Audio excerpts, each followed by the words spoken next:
Bismillahirrahmanirrahim. Jika ingin makan ketupat, makanlah selagi hangat. Jika ingin mendapat rahmat, jawablah salam dengan semangat. Assalamualaikum warahmatullahi wabarakatuh.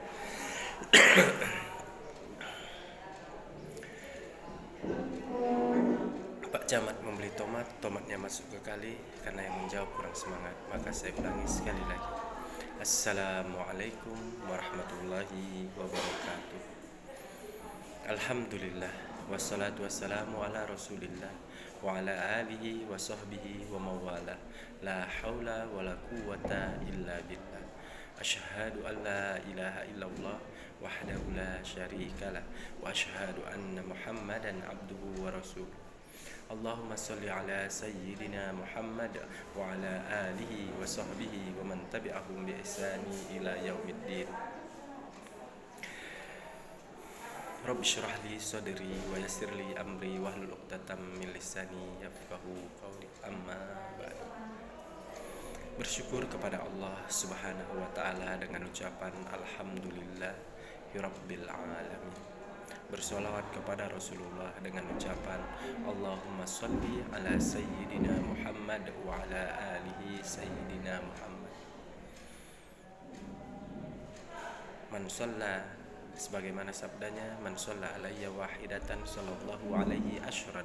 Barang siapa bersolawat kepadaku sekali, kata Rasul, maka Allah akan bersolawat kepadanya 10 kali. Artinya Allah memberikan keberkahan, kebaikan kepada kita, hamba-hambanya yang senantiasa bersolawat kepadanya. Kemudian Rasulullah akan memberi syafaat kepada hamba-hambanya yang senantiasa bersolawat kepada beliau. Allahumma sholli ala sayyidina Muhammad wa ala ali sayyidina Muhammad. Tak kenal maka tak sayang. Izinkanlah saya di sini memperkenalkan diri. Yang pergi biarlah pergi, walaupun pergi tetap di hati. Apa kabar Bapak Ibu pada siang hari ini? Perkenalkanlah, saya Ustadz Denny yang akan mengisi tausiah di acara harisan di rumah ini. Tidak memperpanjang kalam, ikan sepat, ikan gabus, makin cepat semakin bagus. Bukan ikan kakap, ikan lele, banyak cakap bertele-tele. Yang penting ikan mujair, ikan sembilang, kalau sudah cair saya pun pulang. Dalam mendengarkan ceramah, kita harus memakai metode sami'na wa ata'na. Orang-orang mendengarkan ceramah ada 4 tipe atau 4 macam. Yang pertama sami'na wa ata'na, mendengar, memperhatikan, mematuhi, kemudian melaksanakan atau mengamalkan apa yang didapatnya. Yang kedua sami'na wa asoina, mendengar tapi tidak open, masuk telinga kanan, keluar telinga kiri. Yang ketiga sami'na wa gosipna, ustadznya berceramah depan, dia pun ngomong di belakang. Ustadznya hitam ya, tapi hitam-hitam manis juga. Terima kasih atas pujiannya ibu-ibu. Yang keempat sami'na wa ngantu'na, ustadznya berbicara depan, dia pun tertunduk-tunduk, ustadznya pun tertipu. Dipikir khusyuk, rupanya ngantuk. Sekali terbangun sadar, udah selesai, cepat kali ustadz ceramah. Artinya dia melewati dari awal sampai akhir, dia tertidur. Bapak Ibu yang berbahagia, ketika saya diundang untuk mengisi tausiah ini, saya katakan siap. Saya tidak memikirkan bayaran, saya tidak memikirkan amplop. Tanya kepada panitia Ustadz Indra. Bapak Ibu jangan sungkan, karena kan yang memikirkan Ustadz Indra, saya tinggal terima. Karena buat saya uang itu nomor 6. Karena 1 sampai 5 itu rukun Islam. Betul Bu? Siapa yang tahu rukun Islam, anak-anak? Ini Ustadz siapkan hadiah.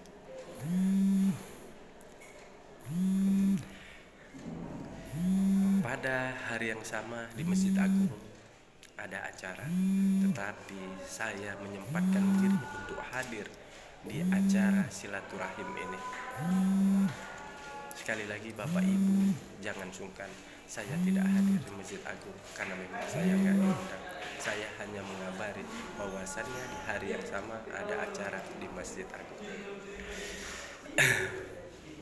Tepuk tangan hasilnya sangat luar biasa ya. Yang ingin bertepuk tangan silakan tepuk tangan. Orang-orang yang senantiasa bertepuk tangan 5-10 menit dipastikan telapak tangannya akan merah. Betul Bapak Ojo? Yang kedua adalah sehat. Indikasi orang sehat adalah tertawa. Karena yang tidak sehat adalah yang ditertawakan.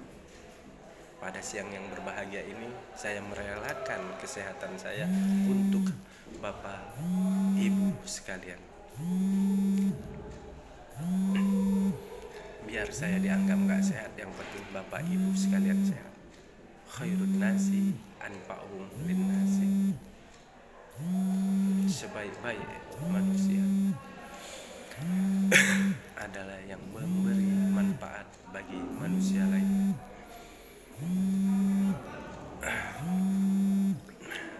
Makanya saya relakan kesehatan saya untuk Bapak Ibu sekalian. Kunci sehat itu hanya satu. Ada yang tahu? Jangan sakit. Baru tahu Bapak Ibu. Oleh sebab itu, jika ingin sehat, jangan sakit. Yang ketiga, saya dari dulu anti rokok. Makanya saya sekarang merokok. Saya tidak mau rokok ada di bumi Allah Subhanahu wa Ta'ala. Makanya saya akan berusaha menghabiskan. Kalau nanti saya bakar pabrik rokok, saya akan masuk penjara. Caranya menghabiskan rokok di muka bumi ini, saya bakar satu persatu supaya rokok tidak ada lagi di muka bumi. Nah, yang belum merokok, yang tidak merokok, ini berarti tidak anti rokok, tidak mau menghabiskan rokok yang ada di muka bumi. Betul, bapak-bapak yang merokok. Nah, yang kedua, kalau tidak merokok, jangan coba-coba merokok, karena merokok merugikan kesehatan dan keuangan. Yang ketiga, bagi yang sudah merokok, jangan takut mati. Bagi perokok, jangan takut mati. Kan ada korek, bisa dihidupkan lagi. Rokok dipegangnya aja panas, terbakar tangan kita. Bapak Ibu yang kami hormati, bagaimana? Masih ada yang jomblo di sini? Ada tuh. Yang jomblo saya doakan cepat nemu jodoh. Alhamdulillah atau amin ya robbal alamin. Tapi ingat, namanya nemu. Kalau nemu berarti bukan punya kita, kembalikan kepada yang punya. Nah, Bapak Ibu ingat, kalau punya anak wanita, bagaimana karakter memilih seorang lelaki? Itu ada 3. Yang pertama, jika lelaki kemana-mana hanya membawa korek, tidak membawa rokok, ini lelaki optimis, selalu yakin, karena dia yakin pasti nanti akan dapat rokok. Yang kedua, lelaki kemana-mana hanya membawa rokok, tidak membawa korek. Ini lelaki-lelaki pesimis, selalu khawatir. Nanti kalau aku minjem korek atau mancis, ada pula yang minta rokok. Yang ketiga, karakternya lelaki tidak membawa korek dan tidak membawa rokok. Ini pengemis, jangan dipilih. Mau merokok modalnya kok paru-paru, memalukan. Bapak Ibu yang berbahagia, pada kesempatan yang berbahagia ini, tema kita adalah kematian. Sebagaimana Allah berfirman, kullu nafsin dha'iqatul maut, tiap-tiap jiwa akan merasakan kematian. Setiap makhluk hidup yang ada di bumi ini pasti akan merasakan kematian. Seperti manusia, malaikat, jin, setan, hewan, semua akan merasakan kematian. Orang kaya, orang miskin, orang baik, orang buruk, orang sombong dan rendah hati, semua akan merasakan kematian. Maka dari itu, setiap saat dan setiap waktu ada kematian dan kelahiran di muka bumi Allah ini. Artinya kematian adalah hal yang biasa, bukan hal yang luar biasa. Kita sebagai makhluk hidup, kita harus mengambil iktibar, pelajaran bagi orang-orang yang meninggal. Sebulan yang lalu kita mengantarkan jenazah, lain waktu jenazah kita pun akan diantar. Betul Bapak Ibu? Sebulan yang lalu kita menangis karena berpisah dengan sanak saudara, famili, teman, tetangga. Lain waktu mereka pun akan menangisi kita. Kita berharap amalan-amalan orang-orang tua kita, buyut-buyut kita, kakek kita yang sudah mendahului kita, yang sudah meninggal dunia, diterima oleh Allah Subhanahu wa Ta'ala dan diampuni dosanya, serta ditempatkan di tempat yang terbaik, yaitu Jannatul Naim, surga yang penuh dengan kenikmatan.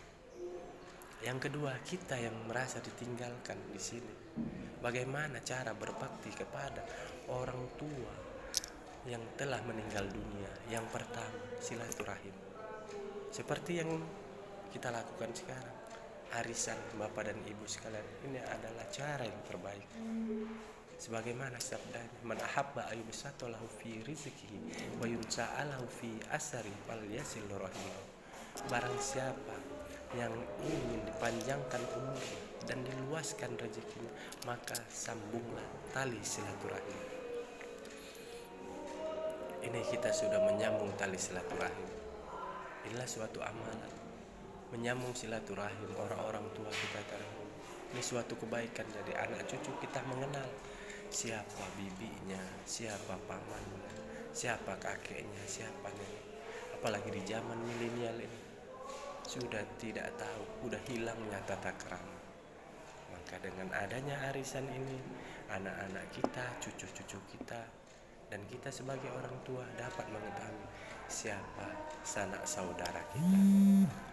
Masyurul muslimin, Bapak Ibu yang kami hormati. Yang kedua adalah bersedekah atas namanya.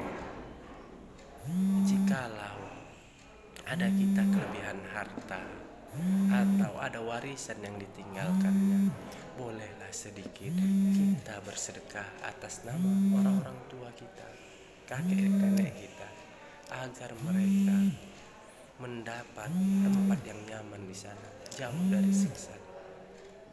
Sebagaimana firman-Nya, Rabbi laula akhartani ila ajalin qarib fa asaddaka. Wahai Tuhanku, jikalau Engkau dapat menunda kematianku sedikit saja, aku ingin bersedekah. Karena yang diingini orang yang sudah meninggal dunia dapat hidup kembali ke dunia ini, bersedekah. Karena manfaat sedekah dapat mereka terima ketika di alam kubur. Maka dari itu, sedekah dari anak-anaknya, cucu-cucunya sangat diharapkan. Mereka tidak membutuhkan harta benda, rumah, kendaraan. Yang mereka perlukan adalah sedekah atas nama mereka, doa kita. Yang ketiga adalah senantiasa mendoakannya. Ijamata ibnu Adam in qata'a amalu illa min salasin.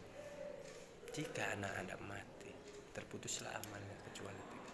Yang pertama, sedekatin jari, au ilmin intafa'u bi awaladin sholih yad'u. Apabila anak Adam mati, maka terputuslah amalnya kecuali sedekah jariah, sedekah jariah, ilmu intafa'u, ilmu yang bermanfaat. Tiga, anak yang soleh yang senantiasa mendoakan. Sedekah, tadi kita sudah bahas. Kalau ada kelebihan harta, ada warisan beliau, sedekahlah atas nama dia, supaya orang tua kita mendapat kebahagiaan di alam kuburnya atau di alam barzah. Yang kedua, ilmu yang bermanfaat, ilmu-ilmu yang telah diajarkan oleh beliau, kita ajarkan kepada orang lain, kepada anak-anak kita, kepada saudara-saudara kita. Artinya al ilmu bila amalin kasyajari bila samarin, ilmu dapat bermanfaat. Ilmu yang diamalkan bagaikan pohon yang berbuah. Ilmu tanpa amalan bagaikan pohon tidak berbuah. Jadi ilmu yang diajarkan oleh orang tua kita ajarkan kepada orang lain agar pohon ini berbuah, agar bermanfaat dan senantiasa pahalanya mengalir kepada orang-orang tua kita. Yang ketiga adalah waladun sholih yad'u, anak yang soleh yang senantiasa mendoakan. Tugas kita sebagai anak-anak yang ditinggalkan oleh orang tua kita, doakan mereka setiap sholat, doakan, karena doalah yang sangat diharapkan mereka agar mereka terjauh dari siksaan api neraka, dari siksaan Allah Subhanahu wa ta'ala. Allah berfirman, aina takunu yudrikumul maut walau kuntum fi burujin musyayyada. Dimanapun kamu berada, kematian akan mendapati, walaupun engkau berada di dalam benteng yang sangat kokoh. Kapanpun, dimanapun, kematian akan menemui kita. Walaupun kita berada dalam istana yang sangat megah, rumah yang sangat besar, tembok dan kuat dan kokoh, tempat yang jauh sekali, tempat persembunyian tidak diketahui oleh manusia, tidak ada yang dapat lari dari kematian. Qul innal mautal ladzi tafiruna minhu fa innahu laqikum. Katakanlah, sesungguhnya kematian yang bagaimana yang kau dapat lari daripadanya, sesungguhnya ia akan dapat menemuimu. Jikalau malaikat maut telah mencabut nyawa kita, napas kita akan tersengal, mulut kita terkunci, tubuh kita lemah, pintu taubat telah tertutup bagi kita. Andai tahu sanak saudara, anak, istri semua akan menangis karena akan berpisah. Tidak ada yang dapat menyelamatkan kita dari kematian. Tidak ada yang dapat menghindar dari malaikat maut. Fa idza jaa ajalum la yastakhiruna sa'atan wa la yastaqdimun. Apabila telah datang ajal, maka tidak ada seorang pun yang dapat mengundurkannya barang sesaat, memajukannya barang sesaat. Artinya bila ajal telah tiba, di situ kita mati. Tidak peduli kita siap ataupun tidak, tidak peduli kita sehat ataupun sakit, tidak peduli kita tua, muda maupun anak-anak, tidak ada yang dapat menghindar dari kematian. Tazawwadu fa inna khairaz zadi taqwa. Berbekal, sesungguhnya sebaik-baik bekal adalah takwa, dengan melaksanakan perintahnya dan menjauhi larangannya. Dunia adalah tempat melintas dan akhirat adalah tempat sebenarnya. Berbekallah dari tempat melintas kepada kehidupan yang abadi, yaitu alam akhirat. Allah berfirman dalam surah At-Tahrim ayat 8, ya ayyuhalladzina amanu tubu ilallahi taubatan nasuha. Hai orang-orang yang beriman, bertaubatlah kepada Allah dengan sebenar-benarnya taubat. Ada orang yang diajak bertobat, dia berkata nantilah nunggu tua, nantilah nunggu pensiun, nantilah nunggu umur 60 tahun. Orang-orang yang lupa bahwasannya dia akan mati, dia akan mendapat 3 hal. Yang pertama, malas beribadah. Yang kedua, menunda-nunda tobat. Yang ketiga, selalu berambisi seperti orang meminum air laut, tidak ada puasnya. Yang tiga, malas beribadah, malas ke masjid, malas sholat, malas bersedekah, malas bersilaturahim, membaca Quran, zikir dan sebagainya. Ingatlah, innaka mayyitun wa innahum mayyitun. Sesungguhnya kamu akan mati dan sesungguhnya kalian pun akan mati. Sesungguhnya mereka pun akan mati pula. Syekh Utsaimin pernah berkata, janganlah berangan-angan jikalau engkau hidup di pagi hari dapat bertahan hingga sore hari. Begitu juga kalau engkau hidup di sore hari dapat bertahan hingga pagi hari. Betapa banyak orang yang hidup di sore hari tidak dapat bertahan hingga sore hari. Berapa banyak hidup sore hari tidak bertahan hingga pagi hari. Intinya, jangan terlalu banyak berangan-angan. Berapa banyak orang yang memakai pakaian sendiri akhirnya dilepas oleh pemandi jenazah. Berapa banyak orang yang tidur akhirnya dibangunkan tidak dapat bangun kembali. Berapa banyak orang keluar rumah di pagi hari untuk bekerja, air pada sore hari pun dibawa oleh mobil jenazah. Intinya jangan terlalu banyak berangan-angan, tetap waspada dengan beriman dan beramal soleh. Dunia bukan tempat tinggal tetapi tempat meninggal. Dunia bukan tempat tinggal tetapi tempat yang akan ditinggalkan. Sekarang kita di atas tanah, lain waktu tanah di atas kita. Sekarang dunia nyata, akhirat cerita, lain waktu akhirat nyata, dunia tinggal cerita. Jika ingin bertobat dari sekarang, jangan tunggu nanti keburu mati. Jangan tunggu kapan-kapan, nanti keburu dikapan. Mati itu pasti, tidak ada yang pasti di dunia ini kecuali kematian. Maka dari itu perbanyaklah zikrul maut dengan mengingat kematian agar kita beramal soleh. Semoga kita mati dalam keadaan husnul khotimah dan dimasukkan ke dalam surga Allah Subhanahu wa taala. Amin amin ya rabbal alamin. Demikianlah tausiah singkat ini, semoga dapat bermanfaat bagi kita semua. Jikalau dirasa kata-kata saya kasar, saya mohon maaf karena saya makhluk kasar bukan makhluk halus.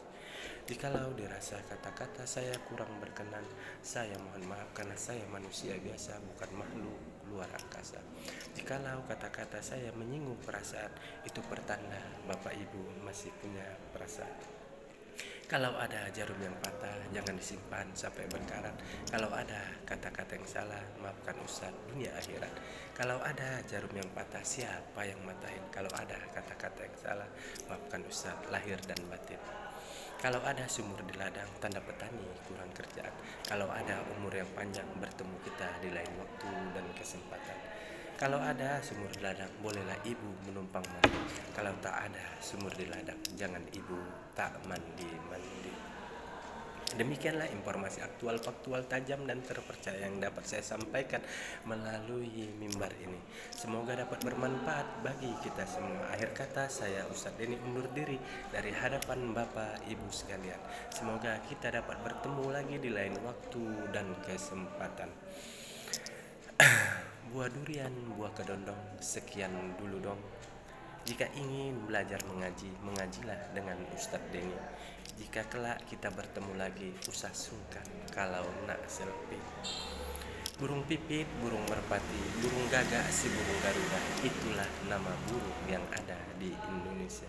Burung irian, burung cendrawasih, cukup sekian dan terima kasih. Wal afu minkum, wabillahi taufiq wal hidayah. Wassalamualaikum warahmatullahi wabarakatuh.